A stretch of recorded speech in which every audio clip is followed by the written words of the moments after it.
Assalamualaikum warahmatullahi wabarakatuh. Saya Arinda Indriani Ayunidia dari kelompok 9 akan mempresentasikan materi Mazhab Syafi'i. Sejarah Mazhab Syafi'i. Mazhab Syafi'i adalah mazhab fikih yang dicetuskan oleh Abu Abdullah Muhammad bin Idris Syafi'i atau yang lebih dikenal dengan nama Imam Syafi'i pada awal abad ke-9. Mazhab ini kebanyakan dianut para penduduk Mesir Selatan, Arab Saudi bagian barat, Suriah, Kurdistan, Indonesia, Malaysia, Brunei, Filipina, Pantai Coromandel, Ceylon, Malabar, Hadramaut, dan Bahrain. Imam Syafi'i lahir di Gaza, Palestina pada tahun 150 Hijriah atau 767 Masehi. Beliau mempunyai pertalian darah Quraisy dan hidup tanpa sempat melihat ayahnya. Pada umur 10 tahun ibunya membawanya ke Makkah untuk menuntut ilmu. Di Makkah, Imam Syafi'i memulai belajarnya dengan Muslim bin Khalid al-Zanji, yakni mufti kota Makkah ketika itu. Pada tahun 188 Hijriah atau 804 Masehi, Imam Syafi'i berhijrah pula ke Mesir. Sebelum itu beliau singgah sebentar di Makkah dan di sana beliau diberi penghormatan dan mengadakan pengajian agama.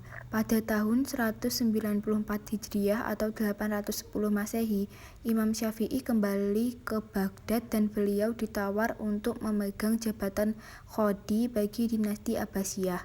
Beliau menolak dan hanya singgah selama 4 tahun di Baghdad. Imam Syafi'i kemudian kembali ke Mesir dan memusatkan ajarannya di sana. Pada suatu malam, dalam perjalanan pulang ke rumah dari kuliah maghribnya di Mesir, Imam Syafi'i diserang dan dipukul seseorang sehingga menyebabkan kematiannya. Pada ketika itu, Imam Syafi'i juga sedang menghadapi suatu penyakit yang sangat serius.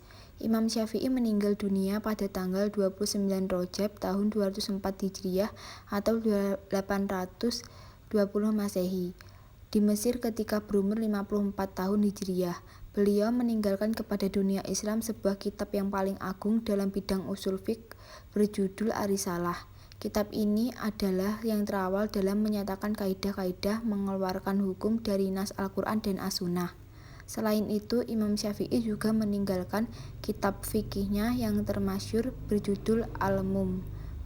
Ajaran Imam Syafi'i diteruskan oleh beberapa anak muridnya yang utama seperti Abu Yaqub al-Buwaiti, Robi bin Sulaiman al-Marali, dan Abu Ibrahim bin Yahya al-Muzani.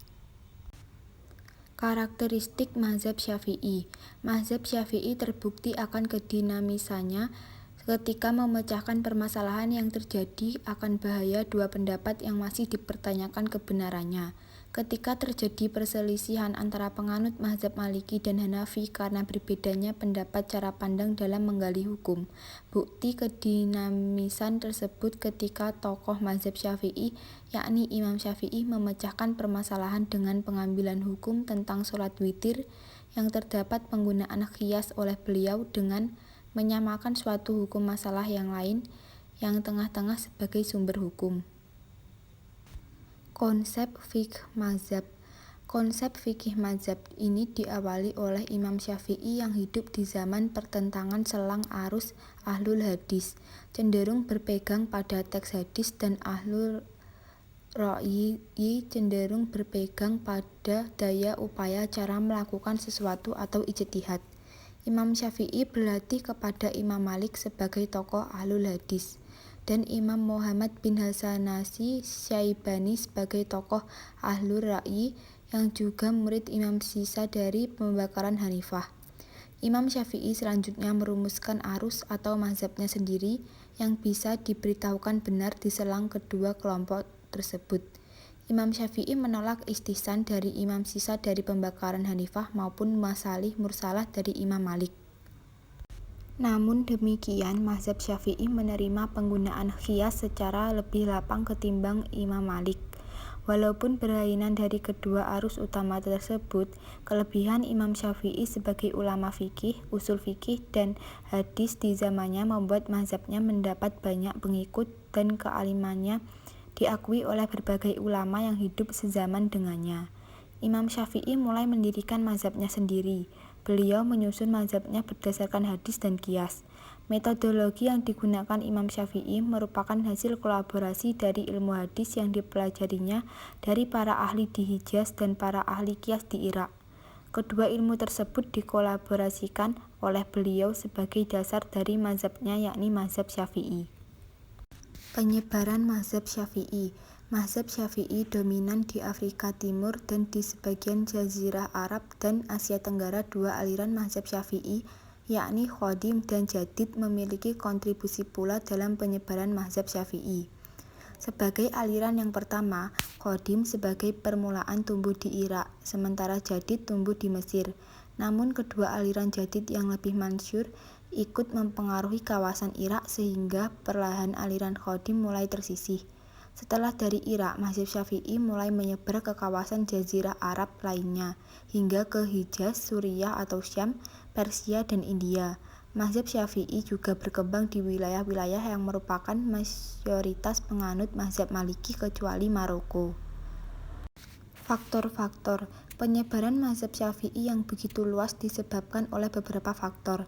Faktor pertama yaitu karena Imam Syafi'i banyak belajar di berbagai tempat, mulai dari Hijaz, Irak, dan Mesir. Hal ini juga mempengaruhi luasnya pengaruh beliau. Selain itu, Imam Syafi'i juga banyak belajar dari imam-imam fikih terdahulu, seperti Abu Hanifah dan Imam Malik. Luasnya wawasan dan kawasan yang pernah didatangi Imam Syafi'i mendukung perkembangan mazhab yang dibawanya. Faktor kedua ialah banyaknya murid-murid Imam Syafi'i dan murid-muridnya itu kemudian memiliki murid-murid lagi yang tak kalah banyak jumlahnya. Banyak murid-murid Imam Syafi'i yang kemudian menyebarkan mazhabnya di tempat asalnya setelah belajar dari beliau.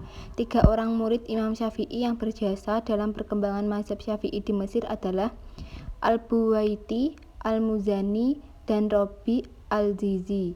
Kemudian murid beliau yang berkontribusi dalam penyebaran di kawasan Syam adalah Al-Khotli, Abu Zu'roh, Muhammad ibnu Utsman ad-Dimashqi. Lalu di kawasan sekitar Sungai Tigris dan Sungai Efrat dikembangkan oleh Al-Khafal As-Sa'si Al-Kabir. Ringkasnya, mazhab Syafi'i berkembang karena usaha-usaha yang dilakukan oleh murid-murid Imam Syafi'i dan pengikutnya. Tidak seperti mazhab Hanafi dan mazhab Maliki yang turut dibantu oleh kekuasaan khalifah. Namun bukan berarti tidak ada peran penguasa dalam penyebaran mazhab Syafi'i. Beberapa pemimpin dan tokoh politik Islam yang menanut mazhab Syafi'i antara lain Mahmud bin Sebaktekin, Nizam al-Mulk, dan Salahuddin Ayyubi. Sekian presentasi dari kelompok 9. Jika ada kurang kata, saya mohon maaf, dan jika ada yang dipertanyakan, saya persilahkan. Wassalamualaikum warahmatullahi wabarakatuh.